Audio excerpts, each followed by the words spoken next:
Welcome back to the For Your Best Self podcast. It's Dr. Rebecca Novo. It's exciting to be back in the studio. We took a little hiatus. We've been working on some projects, having babies, things like that. But I was just catching up with my partner, Dr. Sluja, the other day, and she's like, you should really do a podcast on the Hetter Peel. These podcasts are great for education, patients, far and wide. Our staff learns a lot. So we love these, building this library as educational resources for you to learn more about what we do. And I'm here talking about one of my absolute favorite procedures, the Hetter Peel. It's a deep chemical resurfacing peel. Again, a great suggestion by Dr. Sluja a couple years ago. She's like, hey, I'm reading about this peel in the dermatological journals. She said one of us should train on this. So I was excited to go and train with the founder of the International Peel Society, one of the only other physicians doing this peel in Florida. So I was able to do an intensive training with Dr. Cass and learned hands-on this peel. We've been doing it for about 2 years now, and a lot of wows. So I'm going to take a deep dive into this peel, a little bit about the history, a little bit about the peel experience, results, and instructions for patients. So as I mentioned, I trained with Dr. Cass on this peel, and he knew Dr. Hetter pretty well. Dr. Hetter was a dermatologist who really modified the croton peel. So peeling has been around since ancient Egypt. I think Egyptian women discovered that spoiled milk was good for the skin, and that was lactic acid. So that was the first described origins or documentation of peels. But the croton peel is one of the oldest known medical peels from Europe. There were kind of early estheticians or people that had these solutions, and they were getting great results resurfacing the skin. And then this became a highly coveted, highly secretive recipe that, of course, doctors wanted to discover and really create formulas that were a little bit safer, a little bit more reproducible. So this is the well-known croton phenol peel. Baker Gordon, two famous plastic surgeons from Miami, really popularized this or brought it back mainstream into aesthetic medicine 40 years ago. So it was very popular in the 80s. It's kind of the gold standard of chemical resurfacing. In the interim, lasers became really popular, very trendy. A lot of device companies were really creating kind of marketing for cool peel and CO2 resurfacing. That's when Fraxel kind of became a household name. So the pendulum really did shift to lasers, and that technology is being a little bit more cutting edge or sophisticated. But this is really the tried and true way to resurface, and I'm loving the results that we're getting. It's very reproducible and predictable. So what happened is Dr. Hetter, as a dermatologist, really scientifically discovered that it was not the phenol component that was the workhorse. It was the croton oil, which is a ingredient from plants. So that's what was penetrating the skin and creating the tightening, smoothing, anti-aging effect. So this is well known as the variable croton oil peel, or as Dr. Cass named it, Hetter Peel, to give some homage to Dr. Hetter. So moving on from the history, which we could really nerd out about, but I think that's it's important to know kind of the background. This is a deep chemical peel. So anyone who has sun damage, wrinkling, there's different strengths of solution. I might use the lightest, most gentle solution under the eyes, which is a popular area. This is extremely popular for around the mouth, where we get those deep creases. Even in non-smokers, it's a circular muscle. So every time we speak, emote, we're creating those muscles, those wrinkles perpendicular to our muscles. So really popular around the mouth. We can do the full face safely in the operating room, but I do sections under the eyes, around the mouth, often in combination with our CO2 resurfacing safely in the office with local numbing. So the indication is really sun damage, wrinkles, deep standing lines on the face, and we can treat up to the neck safely. And again, that's done in the office with topical numbing. So typically you would come in consultation with myself or one of our expert estheticians or educators. Everyone in the office is really skilled. We do a lot of this, so they're skilled at identifying who would be a good candidate and pretty much prepping you for that procedure. And I will be going through the post-care instructions as part of the podcast for education.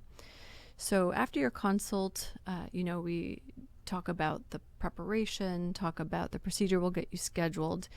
And then as far as the procedure itself, it's very comfortably. Some patients want to take a little bit of pain medication, but I'd say that's 5 to 10% of patients need to take a medication. But usually it's the topical numbing.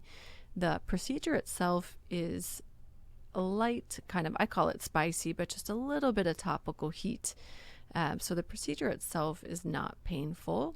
There's just a predictable heat spike that comes about 30 to 60 minutes post-procedure.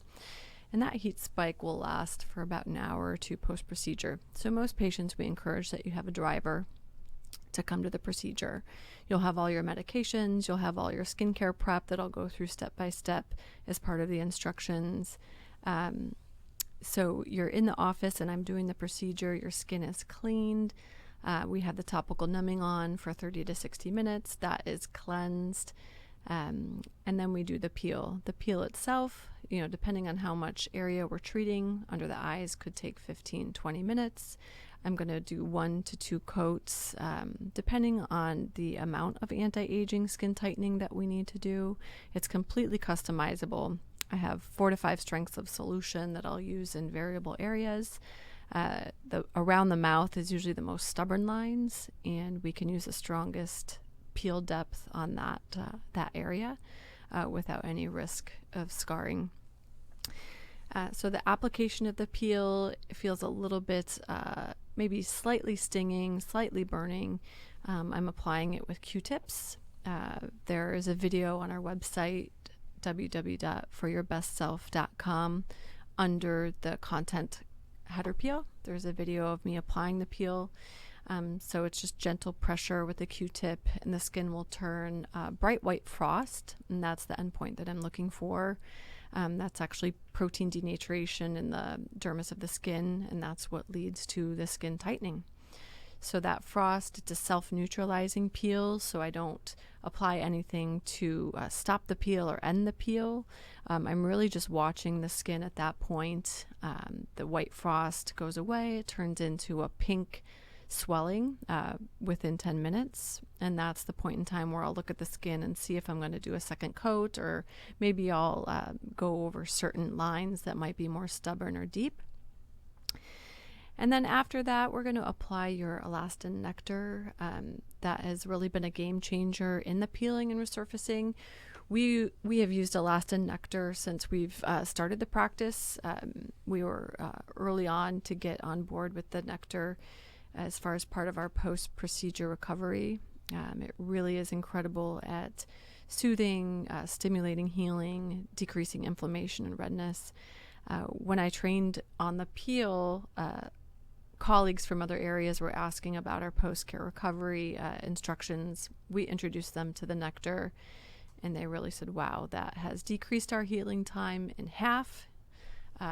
We've always used it, so we never did a controlled study, or we never tested that, but just from talking to other people that weren't using nectar and introduced the nectar, their healing time that they noticed in their patient was reduced by 50%. So that really just confirmed, us thinking that nectar is a great product to speed healing. We also do advise that in preparation of the procedure 1 to 2 weeks ahead of time. The nectar does is it clears out the skin broken down proteins, and it stimulates the skin to start laying good collagen, good elastin, which is all helps with the anti-aging and healing process. So I'm going to put that right on your skin after the procedure, and on top of that, we put barrier cream. That could be Vaseline, Aquaphor. We use Elastin's version of Aquaphor. It's called Soothe and Protect. It has some really nice soothing plant ingredients to decrease itching, decrease inflammation, promote healing. So that's going to be on your skin immediately post-procedure. And that's what you're going to do throughout the day until your skin's healed. Healing on average is about a week. Sometimes the deeper areas around the mouth where we might be being a little bit stronger with the treatment, that might heal within a week, week and a half. But the skin is almost 100% of the time healed by a week to a week and a half. And I say at that point, you'll have some redness, some pinkness. Again, the pinkness and redness will be dependent on the strength of the treatment. And that's really collagen remodeling over time. So, and every patient is a little bit different. I've had patients with minimal swelling, minimal pain, minimal discomfort. And then there's always, some extreme cases. So we talk on average, on average, skin is healed within a week. And on average, you might have some pinkness that fades over 1 to 2 months. If you have stubborn redness, we have lasers that I often will treat for patients complimentary just to speed up that healing process, that calming and neutralizing process. But really post-procedure, it's diligent skincare. So we don't typically do procedures on patients that aren't committed to the skincare program because that's going to minimize complications and it's going to prolong results. Every patient's number one question is how long will this last? And that's really a variable answer because it's a reset. I can't guarantee how long it's going to last. I'd say on average, very few people do it sooner than a few years. But again, that depends on maybe you want more results. Maybe we'll be doing it in a year. But on average, people resurface every 5 to 10 years. Or we could do a lighter version of the initial strong treatment.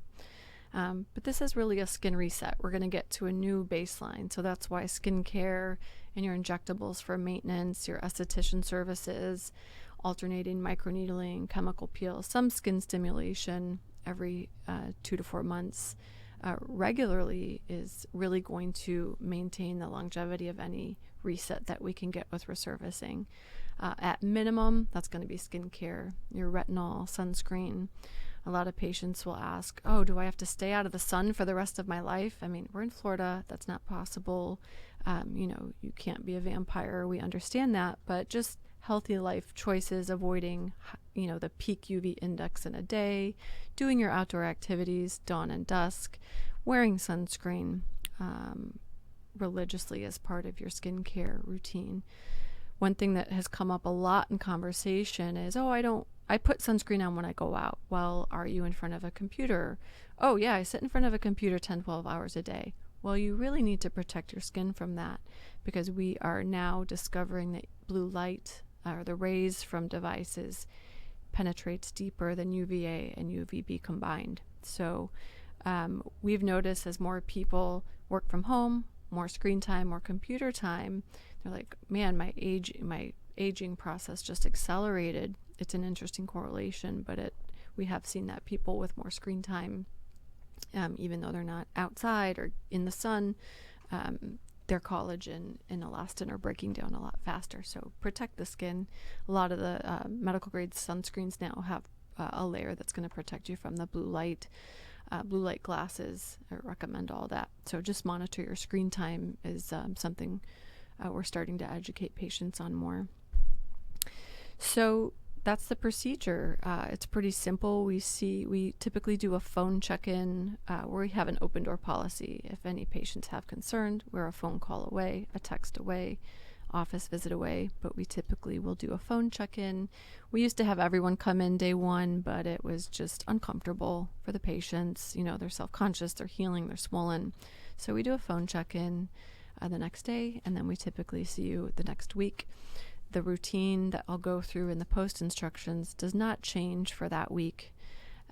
So it's really just a healing process of meticulous skincare. It is pretty essential that you're off work or out of the public eye for that first week. Essentially 4 to 5 days is critical, where you have the most swelling, the most kind of crusting and lifting and weeping of the skin. There is a progression of healing on our website as well. Under Hetter Peel, you can see some photos of a lower lid that we did kind of day one through that first week, and then the final result as an example of the healing process and swelling Again, everybody's different, but that's kind of on average a normal course. So we see you at that week mark, and typically by then we're starting a mineral sunscreen. The only time I've gotten into trouble with the healing is when patients will start something outside of our instructions, say it's a makeup or a concealer, or put something on the skin that's a chemical or an irritant too soon. The skin may look healed, but it's really sensitive. So following the instructions, and it's our job to educate and guide you through that, but following the instructions is really essential to minimize any scarring or prolonged redness or unwanted prolongation of your healing. So then at a month, we'll see. After a week, we typically see you at a month just to check in. And at that point, we typically will reintroduce your retinol, your hydroquinone, if you were on it before for pigment suppression. That being said, this peel is extremely low risk for skin types 1, 2. That would be your fair skin types. It can be done in skin type 3. But hydroquinone would become essential. So skin type 3 is, more tan, a little bit more melanin, maybe some more brown spots, tans easily, rarely sunburns. That's when pre and post treatment with hydroquinone would be really critical to minimize any darkening after the procedure of the skin. So really that's the follow-up, and from the month we really encourage you maintain injectables. Again, I talk about this being a skin reset, so I love getting back on a Botox regimen. As soon as the skin is healed, you can do that as soon as a week. That's going to relax the muscles of animation, preserving that effect of the smoothness so we're not animating and reforming creases sooner. So I love getting patients back on their Botox maintenance. Once you get a nice soft tissue tightening, you can do your fillers, and that might be more strategic with Sculptra or direct fillers, kind of for volume and anti-aging. And then definitely esthetician maintenance with skincare check-ins and treatments to refresh the skin, whether that's chemical peels or microneedling for a little bit more collagen stimulation. So that's really our program. So it really, works together amongst the resurfacing, injectables, and esthetician segments of our practice. Although not covered by insurance, this would be a great treatment for precancers because we're really removing the epidermis, lifting a lot of the precancerous skin changes, and can be safely done in combination of CO2, which will do, sections of the Hetter Peel, most commonly under eyes and around the mouth, and then we'll do face, neck, even up to chest with the CO2 in the office. And oftentimes we'll combine this procedure with an upper blepharoplasty at the same time. So that's really a nice package that we can do in the office as well.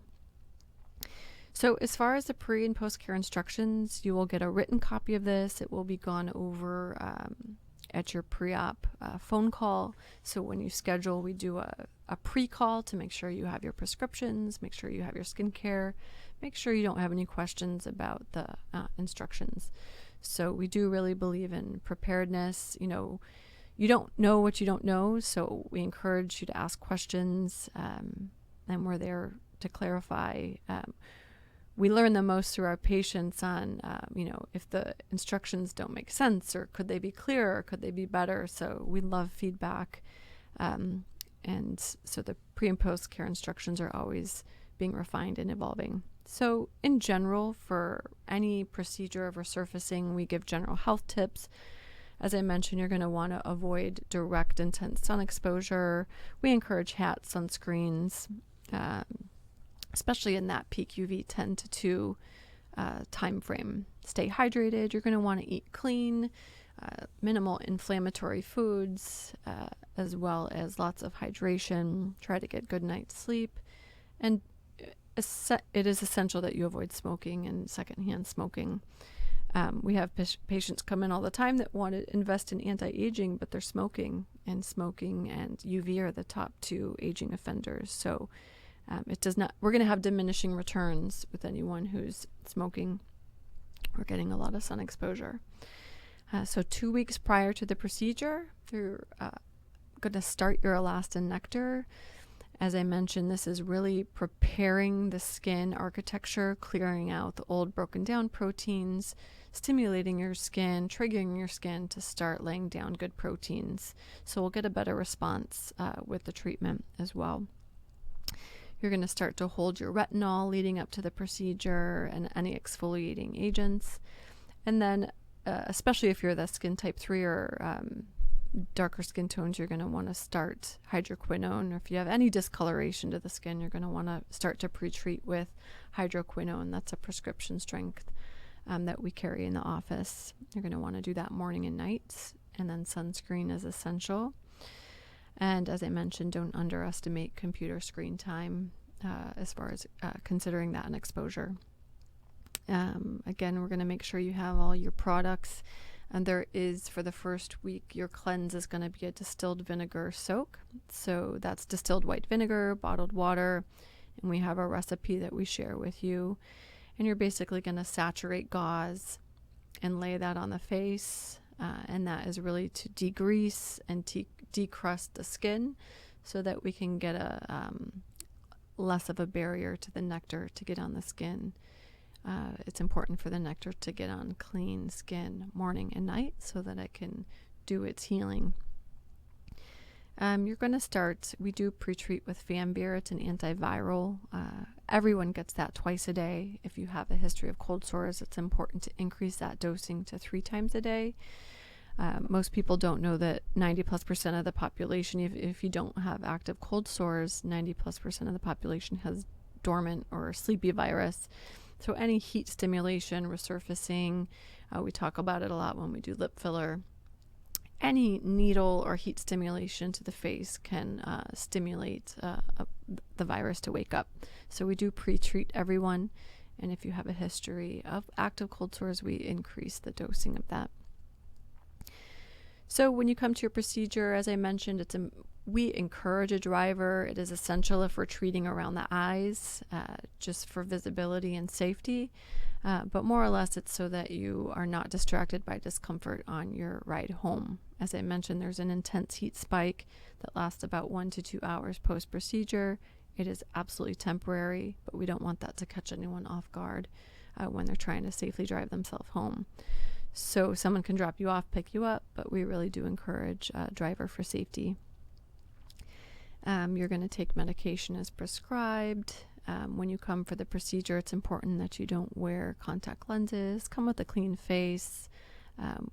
It's nice to not have a lot on your eyelashes. Wear loose, comfortable clothing, things like that, so it's easy to get on and off and you're not lifting things over your face. So when you get home, you're going to already have the topicals applied onto your skin. And as I mentioned, it's important to get the nectar on morning and night, and you accomplish that through a dilute vinegar soak. No scrubbing or rubbing. It's really just a soak and then a press and blot, lifting off anything that might be building up. It's the body's natural response to produce fluid in response to healing. And sometimes it's even white. A lot of patients send pictures and say, is this pus? We always want to hear from you if you have any concerns, but usually it's a fibrin. The body creates a kind of a yellowish white fibrin through the healing process as well, and that will lift off with your soaks, again, so that you can get nectar on the clean skin. So again, as I mentioned, day 1 to 7 is really just meticulous skincare with the nectar, soothe and protect, and your vinegar soaks, which you taper off through the week. And then at a week, we introduce sunscreen. And then beyond that, we're going to reintroduce your baseline skincare. And I'd say the foundation of any skincare regimen really should be sunscreen, retinol. And then if you have pigment concerns, it's going to be hydroquinone. And then we like to do something with anti-aging stimulation, whether that's vitamin C or one of our serums during the day. That's a nice added layer for maintenance.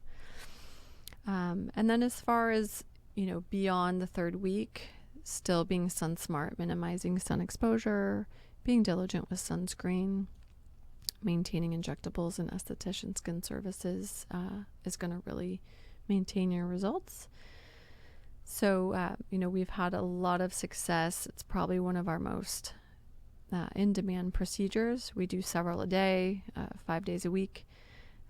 So if you have any interest, you can schedule a complimentary consult with myself so we can assess you, or you can see one of our estheticians for a treatment and a skin discussion. They can get you started on a skincare regimen. If you're not quite ready for procedures, I encourage everyone to be on a skincare regimen as a daily habit before we start resurfacing regardless. So if you want to learn more, schedule a consultation. We have a lot of great before and afters on our Instagram at drsaluja_Dr. Novo, on our website, www.foryourbestself.com. There is a section on Hetter Peel with some before and afters.